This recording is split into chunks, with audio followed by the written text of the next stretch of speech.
Par cette remise de certificats d'apprentissage pour la reconversion dans le numérique et pour une employabilité sûre et efficace et pour une inclusion sociale durable, une demi-centaine de jeunes gens, tous béninois des deux sexes, identifiés sur toute l'étendue du territoire national et sur appel à candidature stricte et rigoureux, ont été formés en 7 mois pour devenir désormais les leviers indispensables dans l'usage du numérique dans nos administrations diverses, entreprises et tout secteur d'activité. Le programme Learn s'est déroulé à travers la formation intensive de 6 mois basée sur une approche pédagogique pratique à travers la réalisation de projets concrets. Le programme, le IARN, levier d'apprentissage pour la reconversion dans le numérique, et qui offre ainsi à l'État béninois, à travers le tandem ministériel, ministère de la digitalisation et du numérique, et son homologue des enseignements techniques et formation professionnelle, une toute première génération de développeurs, obéit à une vision toute simple du gouvernement de résorber le chômage des jeunes par le numérique. Madame la ministre, les fruits ont tenu la promesse des fleurs.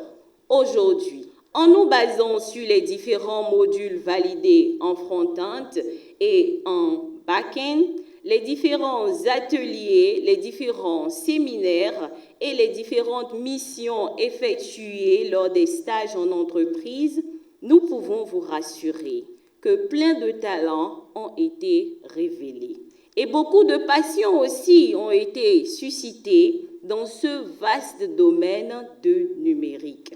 Vous avez, Madame la Ministre, non seulement des développeurs web et mobiles, mais aussi des gestionnaires de projets numériques, des leads techniques, des intégrateurs et intégratrices web, des chefs projets, des designers et même des community managers qui renouvellent leur engagement, telles des étoiles d'éclairer pendant les prochaines années le ciel du monde technologie au Bénin et ailleurs. S'intéressant ainsi à la cinquantaine de bénéficiaires et récipiendaires de cette formation professionnelle certifiante, première cohorte du programme le IARN, la chef du département ministériel en charge du numérique dans notre pays, au-delà de sa sublime satisfaction de la dite formation, relève aussi la pertinence utile des cadres qui ainsi sont désormais en face du grand portail de l'emploi par le numérique. Bravo à toute l'équipe, bravo à toutes les personnes qui ont contribué de près ou de loin, de toutes les manières possibles,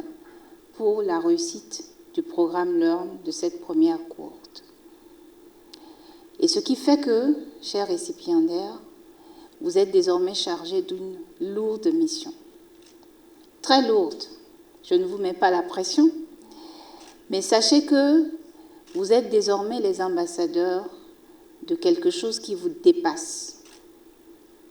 Il ne s'agit plus uniquement de vous-même. La partition qui a été jouée, qui est celle d'avoir tenu bon jusqu'à la fin, et je vous en félicite, elle est maintenant jouée. Maintenant, il s'agit de montrer que ce que le gouvernement béninois vous a apporté, le gouvernement béninois a eu raison de vous l'apporter. Vous serez donc le visage du programme dans les différentes entreprises où vous irez.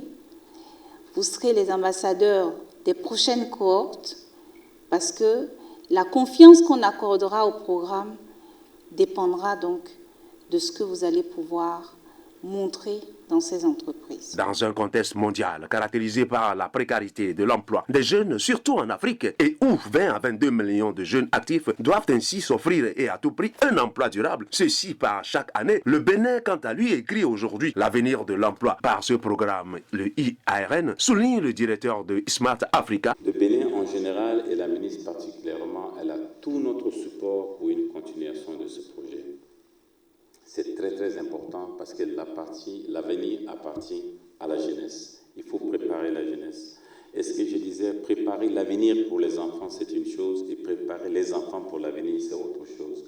Il n'y a qu'en faisant les deux à la fois que vous pouvez vraiment gagner le pari. Et nous, au niveau de Smart Africa, on fera tout pour vraiment pérenniser ces cohorts parce que la réalité est que nous avons l'obligation de créer pratiquement 22 millions d'emplois chaque année jusqu'en 2030.